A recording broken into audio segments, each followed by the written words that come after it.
რღევის წარმოდგენა ექვივალენტური მარტივ ძალთა სისტემით. ჩვენი მიზანია რღევის კინემატიკური პროცესი შევცვალოთ ისეთი ძალთა სისტემით, რომელიც დანაკვირვების სეისმური ტალღების გამოსხივებას იწვევს. მართალია რღვევაზე თითოეულ ნაწილაკს თავისი გადაადგილების ვექტორი შეესაბამება, მაგრამ ჩვენ გვაინტერესებს რღვევის საერთო მახასიათებლები. როგორიცაა მაგალითად რღვევაზე საშუალო გადაადგილება D, რღვევის ფართობი A და გარღვევის სიჩქარე და მისი გავრცელების მიმართულება.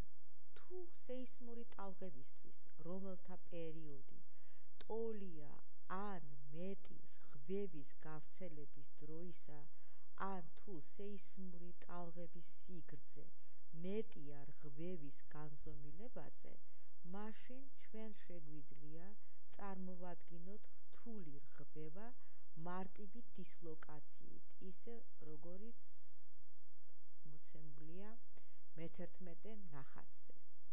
საშუალო დისლოკაციური მოდელი შევცვალეთ მარტივ ძალთა სისტემით, რომელიც ექვივალენტურია სეისმური ტალღების გამოსხივებისა. მართლაც ჩვენ უბრალოდ გვჭირდება დროში ცვალებადი ძალთა წყვილი მოდებული დრეკად გარემოში, რომ მოვახდინოთ დისლოკაციის სიმულაცია. მთავარი ნაკლი ასეთი კინემატიკური მოდელისა ის არის, რომ იგი ნათლად არ შეიცავს რღვევის პროცესის დაწყებას და განვითარებას, თუმცა თუ ძვრის ვექტორის მნიშვნელობას განსაზღვრავთ, იგი შეიძლება გამოვიყენოთ შესაბამისი დაძაბულობის ველის გამოსაცვლელად. ხოლო რღვევის სიბრტყეზე მოქმედი გადაადგილებითა და დაძაბულობის მნიშვნელობებით შეიძლება დავახასიათოთ რღვევის დროს განვითარებული ფიზიკური პროცესები. ცნობილია, რომ ერთმაგი ძალთა წყვილი მომენტით, დიპოლი მომენტით და ორმაგი ძალთა წყვილი იწვევენ სიგრძივი ტალღის გამოსხივების ერთნაირ სურათს, ისეც როგორცაც ვაკვირდებით მიწისძვრის დროს. მართლაც, სანამ არ იყო მკაცრი დასტური იმისა, თუ რომელი ძალთა კომბინაციაა ექვივალენტური რღვევისა, ძვრის დეფორმაციის მოდელირება რღვევაზე ხდებოდა ერთმაგი ძალთა წყვილით. მაგრამ პრობლემა რღვევის ერთმაგი ძალთა წყვილით მოდელირებისას ის გახლავს, რომ ძალთა წყვილს გააჩნია მომენტი M0, რომელიც ტოლია და შეიძლება ასე გამოვსახოთ M0 ტოლია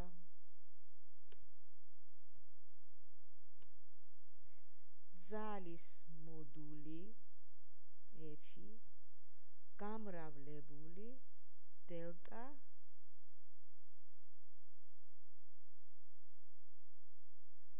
D-ზე, სადაც F არის მარტივი ძალის მოდული, დელტა D კი ამ ძალთა წყვილის დიპოლის მხარი.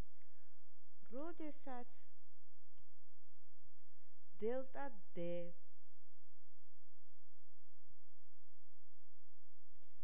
მიისწრაფვის 0-ისაკენ,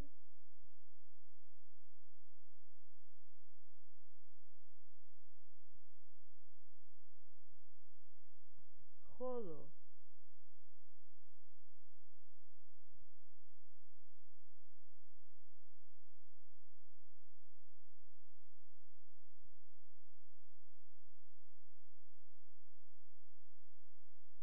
F მიისწრაფვის 0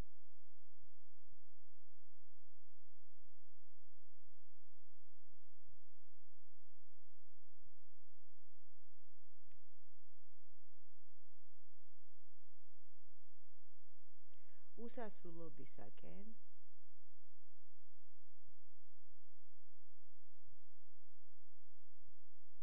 მაშინ m0 იქნება მუდმივი სიდიდე.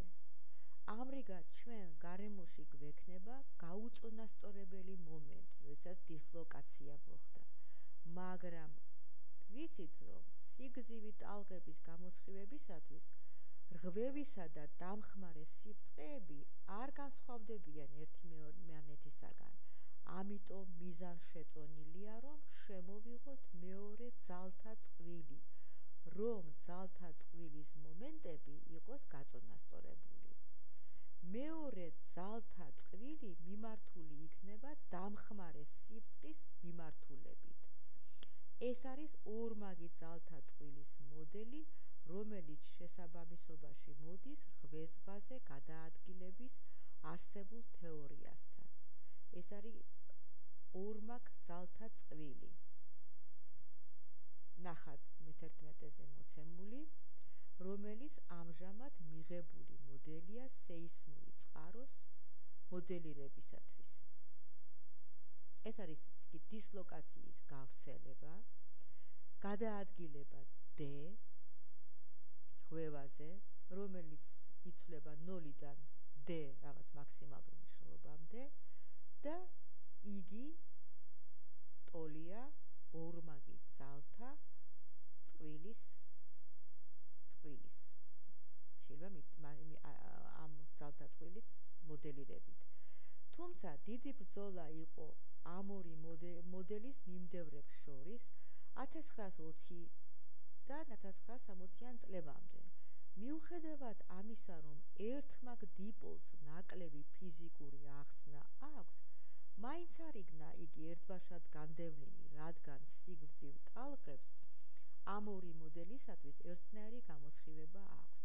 თუმცა განივი და ზედაპირული ტალღების გამოსხივება კი განსხვავდება ერთი მეორისაგან. და როდესაც მონაცემები მრავლად დაგროვდა, ერთმნიშვნელოვნად დაადგინეს, რომ ორმაგი დიპოლი იყო გაცილებით უფრო მისაღები. მომენტი თვითოეული ძალთა წყვილისათვის m0 მოიცემა ასეთი გამოსახულებით.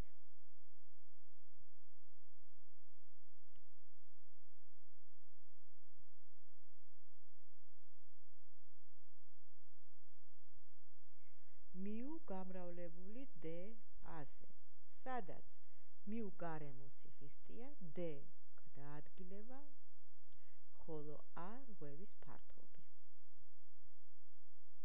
m0-ს ეწოდება სკალარული სეისმური მომენტი.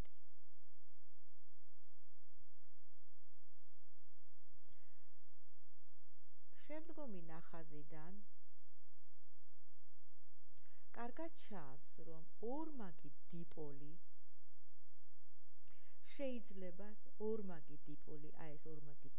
შეიძლება წარმოვადგინოთ ორთოგონალური დიპოლების წყვილით მომენტის გარეშე, ძვრის გარეშე, ანუ რომელსაც ქვია მთავარი ღერძები.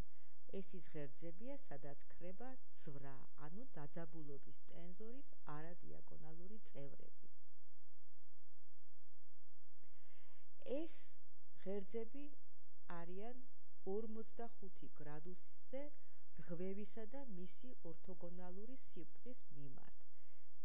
დიპოლი მიმართული კერისაკენ არის კუმშვის, ანუ P ღერძი და ძევს სიგრძივი ტალღის განკუმშვის არეში. რომ არ დავიბნეთ, ღერძი კუმშავს დედამიწას კერისაკენ, რაც კარგად ხსნის ტალღის განკუმშვას. დიპოლი მიმართული კერიდან არის განკუმშვის, ანუ T ღერძი და ძევს ტალღის კუმშვის არეში. ანუ ამ რეგიონში დედამიწა იჭიმება კერიდან, რასაც გვაძლევს კუმშვის ტალღა. ესე იგი, ორმაგი დიპოლი მომენტის გარეშე ექვივალენტურია ამ ორთოგონალური დიპოლების სისტემისა. T არის განკუმშვის ღერძი, P კუმშვის ღერცი. ეს კარგ თანხმედრაშია ლაბორატორიაში ჩატარებულ